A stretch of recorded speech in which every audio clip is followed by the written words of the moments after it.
Première escale de cette mission de supervision de la Banque mondiale et de secours financier du PAZA, la préfecture de la V. Ici est installée à V-Palme une unité de production d'huile de palme. L'apport financier du programme d'appui au secteur agricole PAZA pour la mécanisation de la production d'huile de palme en milieu rural s'élève à près de 25 millions de francs CFA, dont 7 440 000 déjà décaissés. Nous portons le PAZA à l'intérieur du pays, dans nos régions.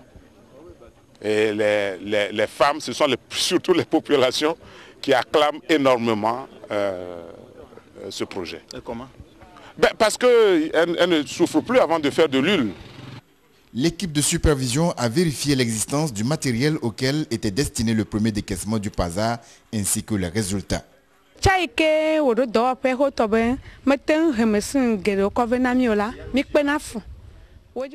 Avant l'arrivée des machines, le travail était pénible. Mais aujourd'hui, nous sommes soulagés et le travail d'une semaine peut se faire en 1 heure. Le PAZA est estimé à 37 millions de dollars, soit environ 18,5 milliards de francs CFA, financé entre autres par la Banque mondiale, le Fonds mondial pour l'agriculture et la sécurité alimentaire et le Fonds mondial de riposte à la crise alimentaire. Les représentants de ces partenaires financiers étaient également au centre agro-piscicole Gaïk Novici à Agou-Apololo. Le réaménagement des 20 étangs d'élevage de poissons et les canalisations sont presque terminés. La première pêche est attendue entre septembre et octobre. Nous avons bénéficié d'un appui de 24 millions de francs CFA sur un projet de 115 millions de francs CFA. Donc notre apport est de 91 millions et l'appui du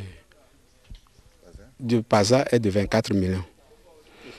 Cet appui nous permet de rénover la prise d'eau, de réhabiliter les canaux d'irrigation, de réhabiliter les installations que vous venez de voir, c'est-à-dire les bâtiments et autres, et d'améliorer les installations pour le maraîchage. La quantité de production d'alevins sera de 1 million d'alevins par an et la production de poissons marchands sera de 6 000 kg de poissons par an, c'est-à-dire 6 tonnes. Les responsables espèrent en faire un centre pilote et une ferme agropédagogique pour la formation des jeunes. Ils ont convaincu leurs visiteurs sur la bonne gestion attendue d'eux. De tous les promoteurs de projet, M. Kwande Adjare Akissa s'estime le plus fier des efforts du gouvernement à travers le PAZA.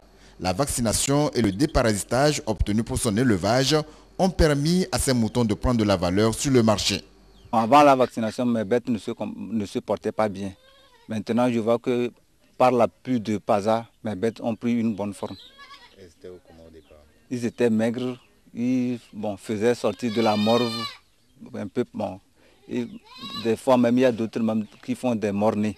Mais par l'appui du PAZA, je vois que maintenant tout a changé. Quand les bêtes étaient maigres, il y a d'autres qui venaient.